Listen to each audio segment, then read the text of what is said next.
আসসালামু আলাইকুম। আশা করি সবাই ভালো আছেন। আজকে একটু পেওনিয়ার সম্পর্কে একটা বিষয় জানানোর জন্য আর কি আপনাদের সামনে আসা। সেটা হচ্ছে এক ভাই কমেন্ট করেছে যে সে $400 তার বায়ার পেমেন্ট করবে পেওনিয়ার দিয়ে। সেটা কি সে পেমেন্ট রিকোয়েস্ট পাঠাইতে পারবে কি না, ঠিক আছে, এবং পাঠাইলেও কোনো সমস্যা হবে কি না, এবং সর্বোচ্চ কত ডলার পর্যন্ত সে রিকোয়েস্ট পাঠাতে পারবে, এটা হচ্ছে তার প্রশ্ন। তার প্রশ্নের অ্যান্সার এর জন্য আমি একটু আসলে ভিডিও করতেছি, আর ভিডিওটা ইউটিউবে দেওয়া হবে।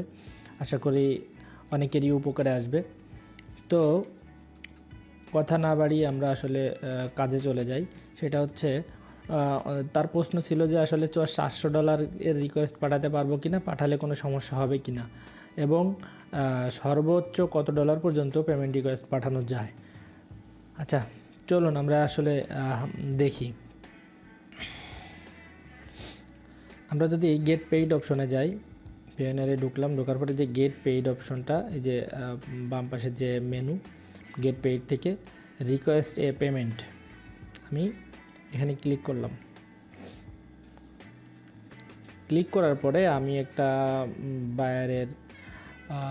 বায়ারের ডিটেলস দিচ্ছি। দেওয়ার পরে এরপরে আপনারা দেখতে পাচ্ছেন যে এই যে পেমেন্ট ডিটেলসের যে পরবর্তী যে স্টেপটা আছে, এখানে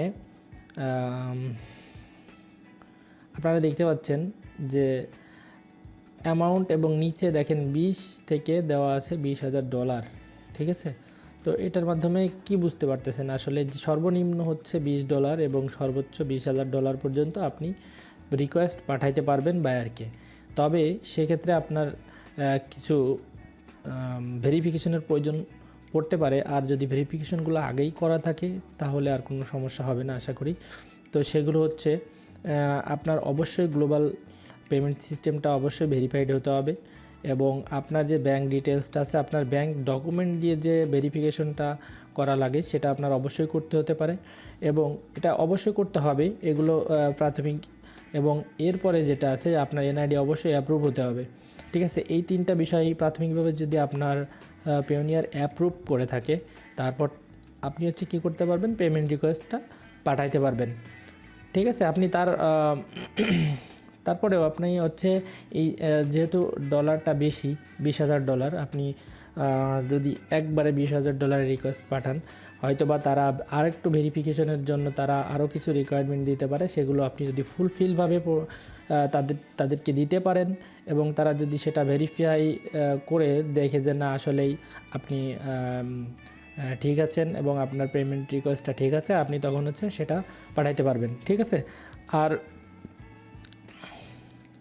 যে ভাইয়া বলছিল যে আসলে পেমেন্ট রিকোয়েস্ট পাঠানোর পরে যদি $400 আমি যে পেমেন্ট রিকোয়েস্ট পাঠাই, এবং এটার পরে কোনো সমস্যা হবে কি না। তো ওই ভাইয়ার উদ্দেশ্যে আমি বলতে চাচ্ছি যে সেটা হচ্ছে আপনার যদি পেওনিয়ার ভেরিফাইড হয়ে থাকে সেক্ষেত্রে আপনার কোনো সমস্যা হবে না। শুধুমাত্র কী করতে হবে, আপনার হচ্ছে বায়ারের ডিটেলস নিয়ে আপনাকে সুন্দরভাবে আপনাকে তার একটা পেমেন্ট রিকোয়েস্ট পাঠাতে হবে, এবং অবশ্যই অ্যাটাচড ফাইল হিসেবে আপনার এই যে নিচে যে তৃতীয় যে স্টেপটা আছে অ্যাটাচড ডকুমেন্ট, এখানে হচ্ছে কী করতে হবে, আপনার সুন্দর মতো করে একটা ইনভয়েস তৈরি করবেন আপনি, ঠিক আছে, যে আপনি ক্লায়েন্ট থেকে কী পারপোজ কাজের জন্য টাকা নিচ্ছেন। তো তার একটা ডিটেলস আপনাকে ডকুমেন্ট আকারে দিতে হবে। সেটা হতে পারে একটা ওয়ার্ড ফাইল হতে পারে, পিডিএফ ফাইল হতে পারে, অথবা ইমেজ ফাইল হতে পারে, কোনো সমস্যা নেই, আপনার এরকম দিতে হবে। আমি আপনার দেখাই আমি আসলে কোন ধরনের ইনভয়েস দিয়ে আসলে সবসময় পেমেন্ট নিয়ে থাকি। সেগুলো হচ্ছে তার ভিতর থেকে একটা দেখাই। আমার অনেকগুলো ইনভয়েস আছে এখানে রেডি করা, আমি এগুলো পাঠাইতে হবে প্রথমটাই দেখাই। সেটা হচ্ছে দেখেন, আমি প্রথমে ডেট দিয়েছি এবং তারপরে একটা ইনভয়েস নাম্বার দিয়েছি। মনে করতে পারেন যে আসলে ইনভয়েস নাম্বারটা কোথায় পাবেন। তো এই ইনভয়েস নাম্বারটা হচ্ছে আপনার মতো করে আপনি যে কোনো একটা নাম্বার দিয়ে দিলেন, ঠিক আছে। আর এইখানে হচ্ছে আমার ডিটেলস দিয়েছি, এবং নিচে ইনভয়েস 2 দিয়েছি যে একটা বায়ারের ডিটেলস এবং বায়ারের ঠিকানা, ঠিক আছে। এরপরে নিচের দিকে আপনি দেখতে পাচ্ছেন যে quantity, description, unit price, total price, ঠিক আছে। তো এখানে আমি যেহেতু লোগো ডিজাইনের জন্য কাজ করেছি, লাস্ট এই বায়ারের সাথে লোগো ডিজাইনের জন্য কাজ করেছি, সেটা হচ্ছে $250। তো এটা আপনি পিডিএফ আকারে সেভ করবেন, পিডিএফ অথবা ওয়ার্ড আকারে অথবা আপনি ইমেজ আকারে যে কোনোভাবে আপনি সেভ করবেন। সেভ করার পরে যে এই যে এখানে যে অপশনটা আছে এগুলো আপনি রিকোয়ারমেন্ট ফুলফিল করার পরে মনে করেন যে আপনি এখানে $300 দিলেন বা আপনি এখানে $400 দিলেন। দেওয়ার পরে এখানে ইউএসডি, অবশ্যই কারেন্সি ইউএসডি দিবেন, ঠিক আছে। আপনি যদি এখানে অন্য কারেন্সি দেন আপনার সেখানে ও যদি বায়ার আপনাকে ইউএসডিও দেয় সেটা আছে কনভার্ট হয়ে আপনার ওই কারেন্সিতে ঢুকবে। যাই হোক, এখানে আপনি যদি ডেসক্রিপশনে মনে করেন লোগো ডিজাইন দিলেন।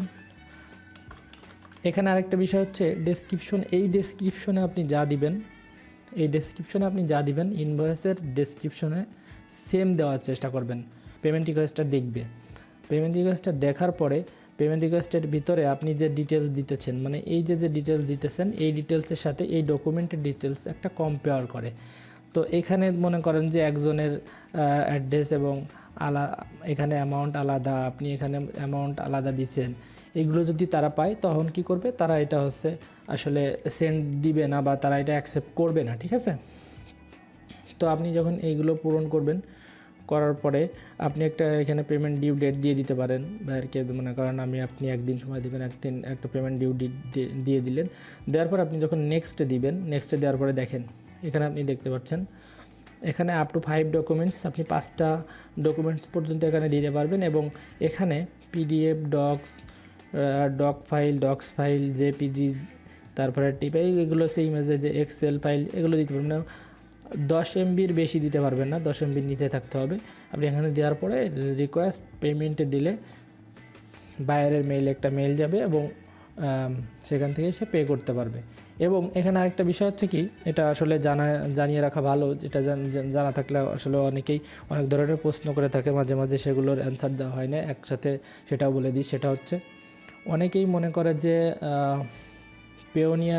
বায়ারের পেওনিয়ার নেই, বায়ারের আছে পেপাল, আমাদের পেপাল নেই, বাংলাদেশে তো পেপাল অ্যাভেলেবল না। সো বায়ার কি পেপাল থেকে পেওনিয়ারে দিতে পারবে কি না টাকা? শোনেন, এই কথার অ্যান্সার হচ্ছে বায়ার যদি বলে যে না আমি আর পেওনিয়ার নাই, তুমি পেওনিয়ারের মাধ্যমে কীভাবে আমি তোমাকে দিব, তো সেক্ষেত্রে আপনি তার সাথে যদি আপনার ক্লোজ বায়ার হয়ে থাকে, আপনি তার সাথে একটা কথা জিজ্ঞেস করবেন যে আপনার আসলে কি ক্রেডিট কার্ড আছে কিনা। যদি ক্রেডিট কার্ড থেকে থাকে আপনার কোনো অ্যাকাউন্ট ক্রিয়েট করা লাগবে না পেওনিয়ারে, আপনি জাস্ট টোকেন নাম্বারে ক্লিক করবেন। আপনি ওখানে সমস্ত ডিটেলস দেখার পরে আপনি আপনার কার্ড নাম্বারটা দিয়ে সাবমিট করলেই টাকাটা আমি পেয়ে যাব, এরকম মানে বায়ারকে এভাবে হ্যান্ডেল করবেন। তো অনেকেই জানতো না যে আসলে ক্লায়েন্টের পেওনিয়ার না থাকলে ক্লায়েন্ট টাকা দিতে পারবে কি না, ঠিক আছে। তো এই বিষয়টা সম্পূর্ণ ভুল ধারণা। ক্লায়েন্টের অ্যাকাউন্ট তৈরি করাও লাগে না, ঠিক আছে। জাস্ট তার কার্ড দিবে, কার্ডের নাম্বারগুলো দিবে, ডিটেলস দেওয়ার পরে সাবমিট দিলে আপনি আপনার টাকা পেয়ে যাবেন। তো এই ছিল আজকের ভিডিও। তো ভিডিওটি যদি ভালো লাগে অবশ্যই লাইক, কমেন্ট, শেয়ার করবেন এবং সাবস্ক্রাইব করতে ভুলবেন না। আর যদি আরও কিছু জানার থাকে অবশ্যই আমার চ্যানেলে কমেন্ট করতে পারেন, অথবা গ্রুপে যে পোস্ট করতে পারেন, অথবা আমার ফেসবুকে নক করতে পারেন, ঠিক আছে। তো সবাই ভালো থাকবেন। আসসালামু আলাইকুম।